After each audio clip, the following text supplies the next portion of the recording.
Hi everyone, thank you for joining me here. This is the kitchen that I use. It's the house that I live in.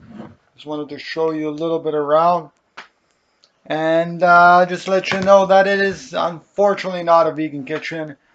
But I would love to live somewhere where I can have, you know, my own space or share, of course, we'll share with people, but especially to have a vegan kitchen and to do all that. Now, today's video is going to be a little bit different in that I'm going to talk to you a little bit about living with non-vegans and how to cope living with non-vegans or pre-vegans, I should say. So, sometimes it is hard, especially when people are eating a lot of food and they're eating a lot of food that smells up the house. And it's unfortunate that sometimes you just have to live with people that really cook things that smell disgusting and cook foods that really don't align with our ethics or align with ethics to begin with.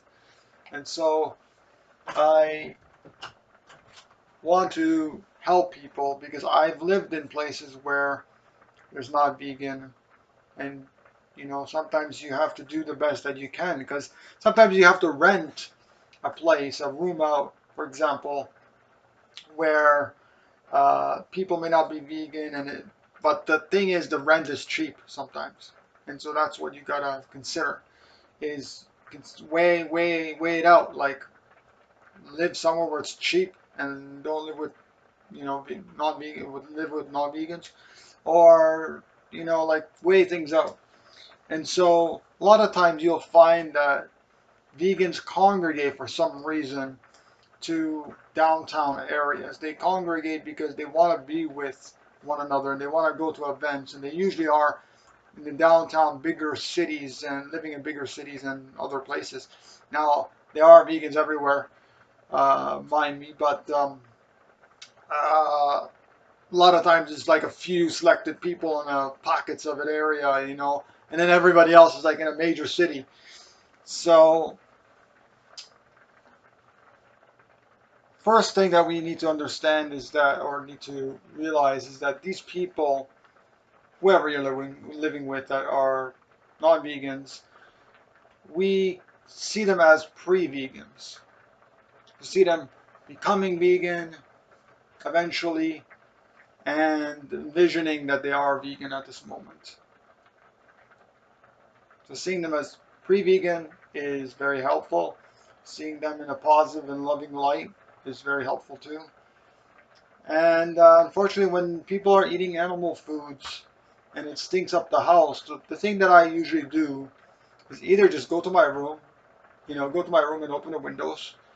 Sometimes it's unbearable, and you just that's all that you can do. Or leave the house sometimes. Or if you really find it unbearable and really can't tolerate it, then you have to find another place. Just be strong. Try and find another place, whatever you can afford, and go from there. And if you can't really afford to live anywhere, you can't afford to pay for your food, you can't afford rent, then I really highly suggest you look at this website called Workaway. It's workaway.info, and basically workaway.info is a great site and website where you basically go live somewhere, anywhere around the world, and you just pay for your travel expenses going there. And you can go there for a week or 2 weeks, or you can go there for longer term, 6 months if you want. You look for different workaways on the website, and they have literally like, I don't know, probably tens of thousands of different workaways. So basically, how a workaway works is that you work with someone, okay, part time between 20 and 25 hours in exchange for food, and rent. So you get your own, of course, hopefully you get your own room, and you get your own food. So that's basically how it is. And of course, it's going to slightly change from placement to placement, but that's basically how it is. Um, if you are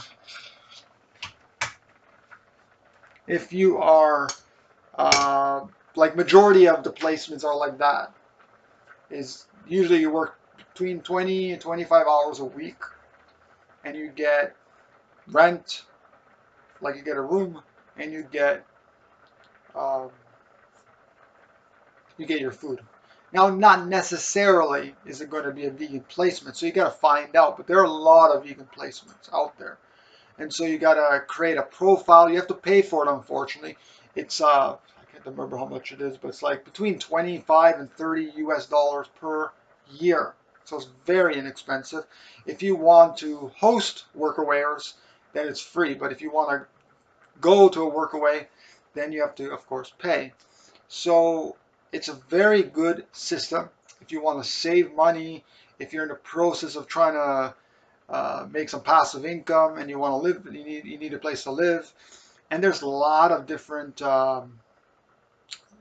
types of work. So basically, you work in basically anything. So there's like farming available. Excuse me. Farming, construction, renovations. There's hostels, and there's so many different types of work out there for workawayers to do. And sometimes you do specific job most of the time, or you do different kinds of jobs. Like now I'm doing all kinds of different jobs. I'm working on a land, I'm planting, I'm gardening, I'm building, I am renovating and doing construction. I'm doing so many different things. And I'm doing also basic general labor type of jobs as well, cutting grass and things like that as well. So there's so many jobs that I'm doing. And there's a lot of great experience that and if you find a really nice couple or whoever it is that's, hosting you, if you find someone that's really nice, it's a really great experience. And so that is one thing that you can do if you want to save money. And, they buy you all the food that you need. So really, that's what's supposed to be like. They buy you all the food, or they at least get you all the food, and they get you, rent, the room, whatever room. But not necessarily is it going to be your own. You're probably not gonna have your own kitchen. Um, things are probably going to be shared, as and not necessarily going to have a vegan. You're gonna have a vegan placement, but there are a lot of vegan placements I've seen out there. What else do you need to know? So if I think that's about it. Just thinking, what else you need to know about living with someone who? Oh, so living with someone, people that are not non-vegan or pre-vegan, they might use also chemicals and things that really are not accordance to our ethics and our standards. And like for example, I don't use any chemicals at all. They use a little bit of chemicals and soaps and things, but not much like other people do, and I'm happy about that. At least they don't do that, and they're somewhat open, to eating vegan, or somewhat open to all of this. So I'm happy. They're lovely people, and I'm very glad I met them. I'm here for the time being, for a while, anyways, and that's about it. I think it's really just assessing this situation where you're at, and if you really can't handle, being with somebody that's not vegan, then just finding some other place, a workaway or something else, um, and preferably something that where you can live, you know, in your own place. But of course, in this crazy world, especially if we're a vegan advocate and we want to work striving to, to be a vegan advocate, it's hard. I talk about this in my book, How to Create the Perfect Vegan Life, a little bit about how you can make a little bit of money while being a vegan advocate. So I talk about that if you want to learn more. It's a very short book, 50 some pages. That's available in ebook format as well as paperback. And yeah, so that's really all that needs to be said. So if you like this video, give it a thumbs up, share it around with all your friends and family, and don't forget to subscribe to the YouTube channel, because I know you're going to love all the other videos that I created. It's about over 500 videos or so. And click on the little bell next to subscribe so you can get the notifications. That's about it, everybody. Thanks for watching. I'll see you soon.